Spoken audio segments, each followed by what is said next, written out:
to hold you up. Excuse me, guys. I don't want to hold you up. So let's get into this whole Mike Pence situation. Sorry, guys. Let me bring this up for you guys. There we go. And as you can see, it says Mike Pence rejects Trump's call to let U.S. a default as he hints at 2024 White House bid, which will be really interesting to see, Mike Pence enter the reign. We already know we've got Trump, we've got DeSantis, we've got Biden, and those really seem to be our big front runners right now, with I'm pretty sure Trump being, he's pretty much running it right now. He's looking like he's going to be proposed to win because, DeSantis has his own issues, and especially with the Disney situation. And Joe Biden been asleep. He's down in the polls. He's been pretty much a pretty terrible president, so right now it's looking like Trump will have it, even though he's dealing with, that SA case to Jean Carroll that he lost. And he had to give her $5 million and the 36 felonies that he beat and everything like that. Even despite that, it seems like he's still the contender to really win this thing. But let's see. Now it says former Vice President Mike Pence on Wednesday highlighted sharp differences with his former boss, rejecting ex-President Donald Trump's stance on the debt ceiling and Ukraine, while stoking more speculation about his 2024 presidential ambitions. Now it says, when it comes to the debt ceiling, failure is not an option. We can't accept default. We can't minimize the impact that it would have on American families and American credibility in the world, which we already know American credibility is pretty low right now. Let's just be honest with ourselves. We're not looking too hot. Now, it says Pence remarks came in response to a question about Trump's recent call for Republicans to let the U.S. default on its debt if Democrats will not agree to massive spending cuts.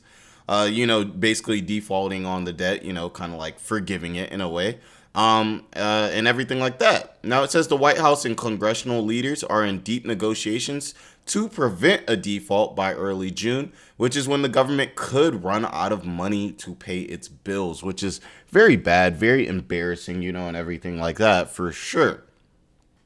Now, it says the former vice president also accused, so he's really attacking Trump right now, you know what I'm saying? And if he is running for president in 2024, it would be kind of good for him to put Trump into a negative light, because that's really the powerhouse he's going to have to go up against, not only as a Republican nominee, but in the presidential nominations as well.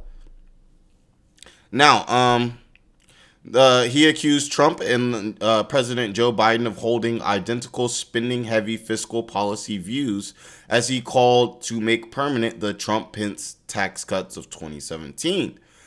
But when he was, oh my gosh, I'm not even tired, guys. It's crazy. I'm not even tired. Let me sit up. But when he was asked to whether defense spending cuts would be a part of the plan to return to fiscal solvency, he balked. At a time when China is literally floating a new battleship every month and continuing military provocations across the I'm thinking about Atlanta. Shout out to Atlanta, the land of wings. Asia Pacific, and Russia's waging an unprovoked war in Eastern Europe, the last thing we ought to be doing is cutting defense spending. Which I, as one, without knowing, everything that the United States would say, I would say cutting defense right now probably isn't the best move. China's been putting a lot of pressure on us. They've been in a lot of places like Taiwan, where we've been kind of, trying to get them out. We've been butting heads with them. They've shown that they have no respect for us. And like he's saying, in a time where there's a Russia-Ukraine war, you never know how this could end, how this could come out, which allies will possibly get involved in this and everything like that. Maybe having a weak military right now, I would say personally, doesn't seem like the best idea. Now it says Pence is maybe some of those social services, not the ones that deal with the infrastructure, but you know what I'm saying? We do have a lot of social things where the government is blatantly just giving it out to money out to people who don't deserve it. But I digress. That's for another video. Now it says Pence is openly weighing a campaign for the 2024 Republican presidential nomination, and his remarks Wednesday morning delivered from The key preliminary state of New Hampshire, where he was set to appear at multiple events this week, offered more hints about his plans. He said, "We'll let our intentions be known, I'm confident, before the end of June. The reason I came here to New Hampshire, in part, is because when you're in New York and New Hampshire, it seems like you get a little bit more attention when you're talking about things that matter.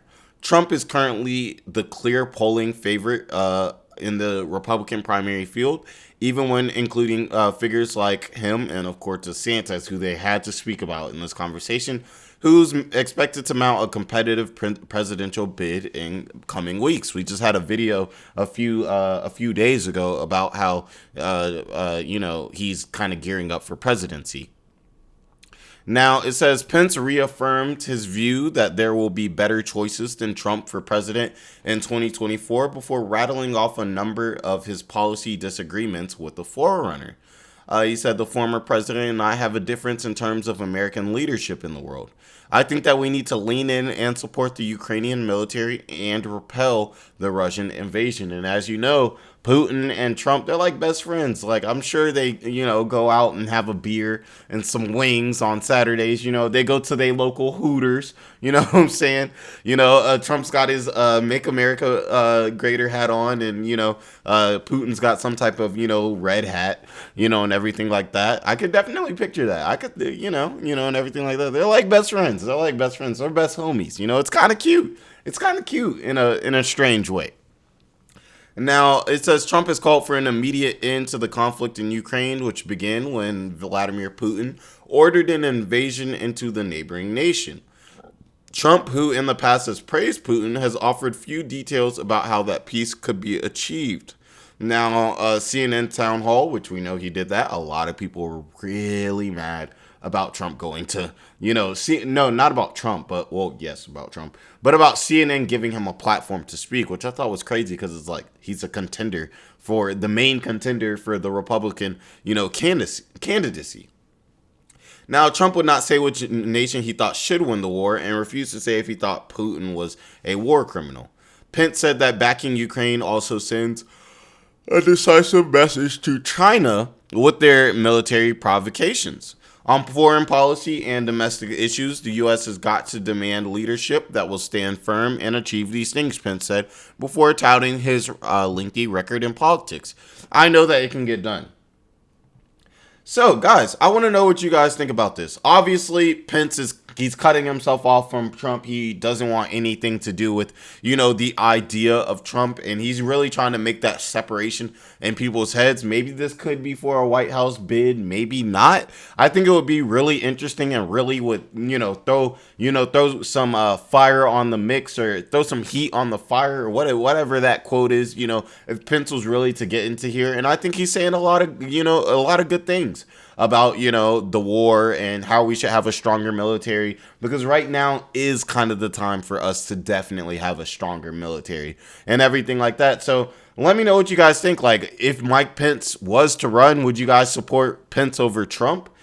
Pence over Biden? What do you guys think? Do you guys think it would be good for the Republican Party for Mike Pence to run? Or do you guys think this would be a thing where it's kind of separating the Republican Party, and everything like that? So I'm really interested to see what you guys think about this. Definitely for my guys in here, throw a like, throw a comment, and subscribe. I'm just a guy out here trying to talk about the news with you great people, and I love how you guys tune in and the conversations that we have in the comments and everything like that. So I definitely appreciate that, and I appreciate you guys tuning in. It's always good to be informed, and that's really what I want to bring to this channel. I don't want to act like I know everything, because I don't know everything.